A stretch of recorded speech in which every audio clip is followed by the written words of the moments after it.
No começo não havia internet, havia BitNet, era uma outra rede, e o Instituto logo já tinha um terminal dessa rede, e quem cuidou dessa parte inicial de redes e de microcomputadores foi o professor Arnaldo Mandel. Ele fez uma das minhas disciplinas no bacharelado de ciência de computação, e ele estava, acho que no primeiro ano, eu vi todo o interesse e a inclinação que ele tinha para matemática, e houve um curso dado por um professor do Canadá, e aí eu falei para o Arnaldo para ele assistir aquele curso.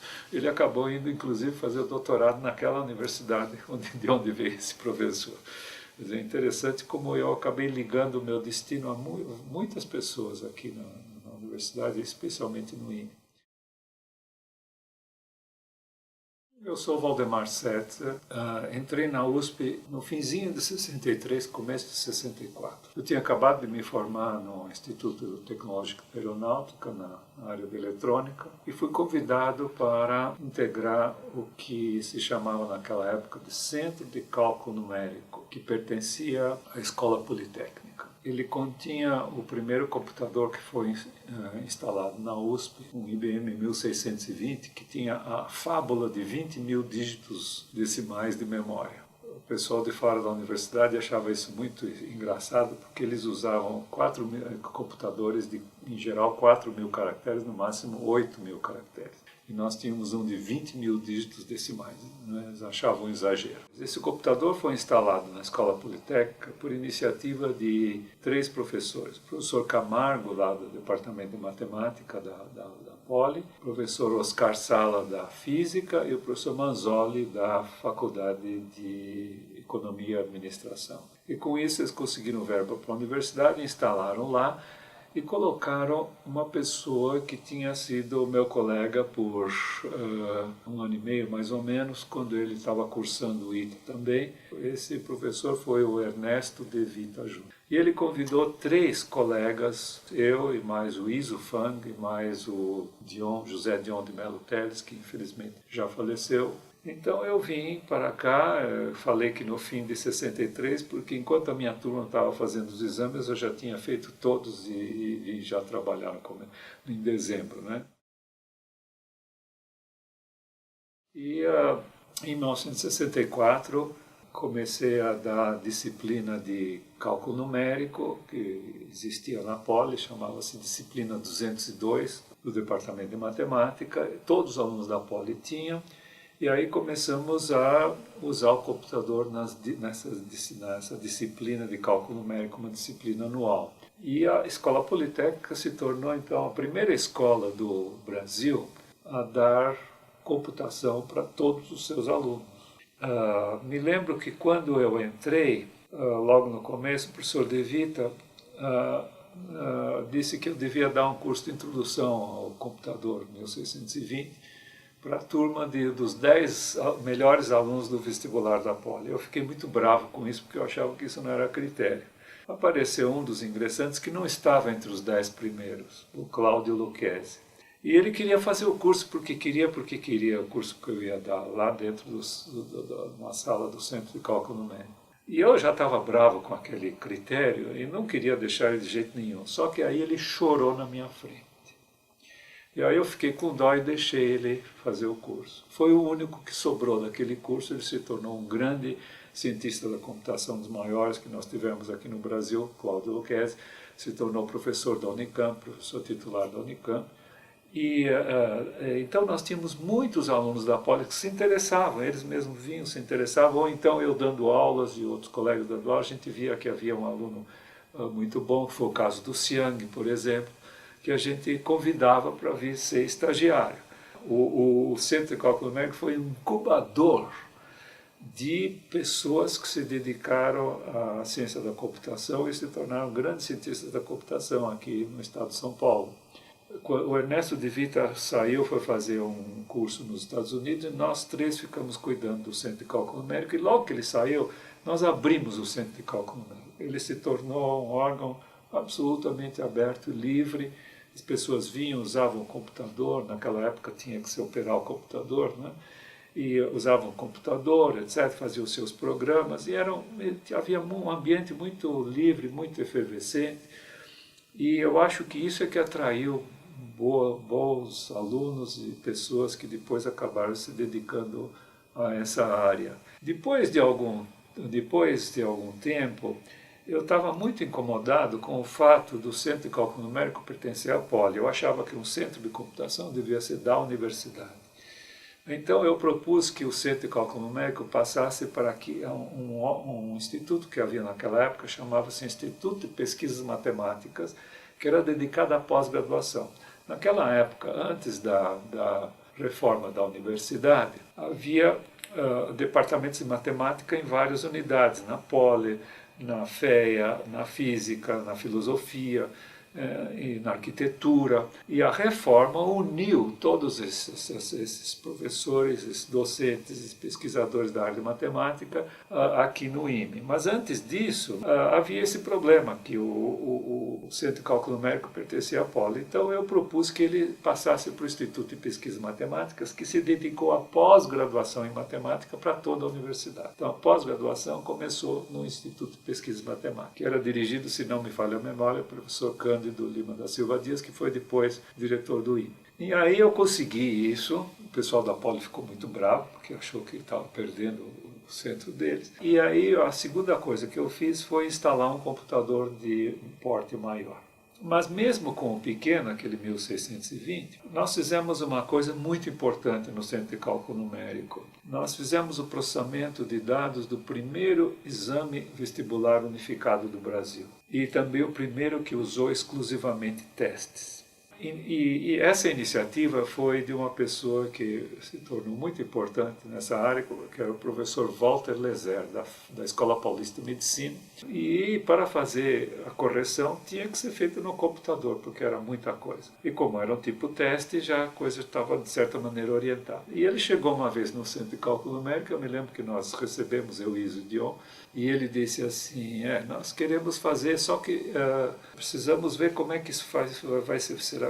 Nós precisamos corrigir as provas no computador, mas como vai ser feito? E eu dei uma resposta que ele ficou repetindo durante o resto da vida dele. Eu dei a seguinte resposta: professor Lezer, nós não sabemos como vamos fazer, mas nós vamos fazer. Isso deixou ele muito impressionado com essa nossa atitude, nós éramos jovens, a atitude de fazer mesmo, de arranjar uma maneira.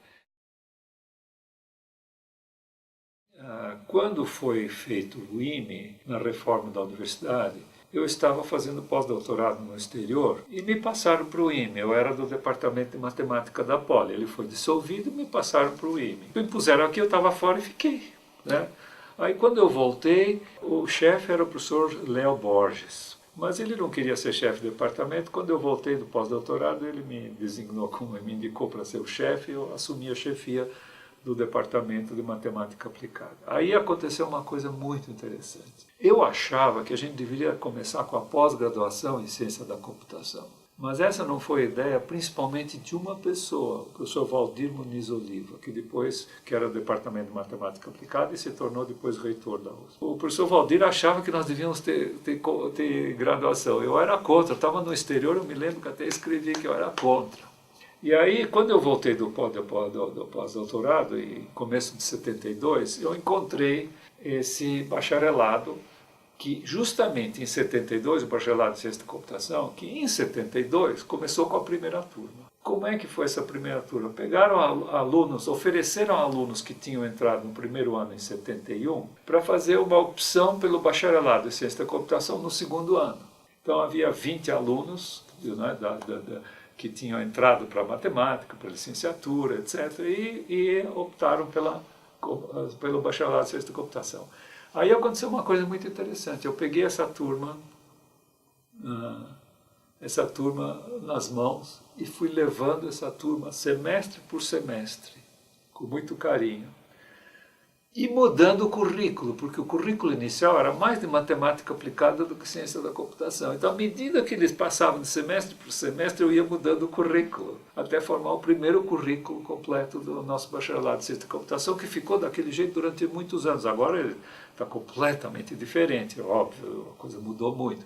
Mas durante vários anos ele continuou daquele jeito que eu tinha proposto para aquela primeira turma, não é? E aí não havia evasão nenhuma, era zero. Eu ia levando aqueles jovens, não é, com todo carinho na minha mão, né, e cuidando de todos eles. Eu fiz um contato muito intenso com aquela turma. Aí, depois de um certo tempo, nós tínhamos já um certo número de doutores, a pós-graduação instalada, resolvemos criar o Departamento de Ciência da Computação. Eu achava que quem teve a iniciativa de criar o Departamento de Ciência da Computação foi o professor Ciro Patarra. E eu pensei que ele que tinha levado a coisa, não é? E de uma maneira totalmente, como se diz, altruísta, porque ele não ia ficar nesse departamento. Quando se criou o Departamento de Ciência da Computação, que foi subdivisão do Departamento de Matemática Aplicada, fora a parte de computação propriamente dita, a parte de cálculo, parte de otimização, então ficou no Departamento de Matemática Aplicada, com o professor Carlos Umes, etc. E a parte de cálculo numérico ficou no Departamento de Matemática Aplicada e o professor Ciro ficou no Departamento de Matemática Aplicada. Então eu acho que ele tomou a iniciativa de começar o processo do Departamento de Ciência da Computação, mas eu achava que era ele que tinha levado até o fim, mas depois me falaram que não. Foi o professor Paulo Feofiloff, que é professor do aposentado do Departamento de Ciência de Computação e continua dando aula. Foi ele que concluiu, pelo menos concluiu, talvez até tenha começado todo esse processo de criação do Departamento de Ciência da Computação, que se tornou um departamento muito importante aqui no Instituto. Infelizmente, na USP, a universidade, aqui na USP, a computação está dividida em várias unidades. Quando o professor Goldenberg, José Goldenberg, foi reitor da USP, eu era membro do conselho universitário. Pedi uma entrevista com ele e disse: professor, está na hora da USP ter um instituto de computação e agregando, como foi feito com o Instituto de Matemática, o Instituto de Física, agregaram todos os departamentos de matemática, todos os departamentos de física, numa unidade só. Eu disse: computação já é uma coisa suficientemente importante. E ele me falou o seguinte: puxa, até que enfim alguém traz uma nova ideia. Ele adorou a ideia. Então eu dei essa ideia, ele gostou da ideia e não aconteceu nada. Não sei como se foi. Até hoje a computação é dividida na USP, isso é uma pena.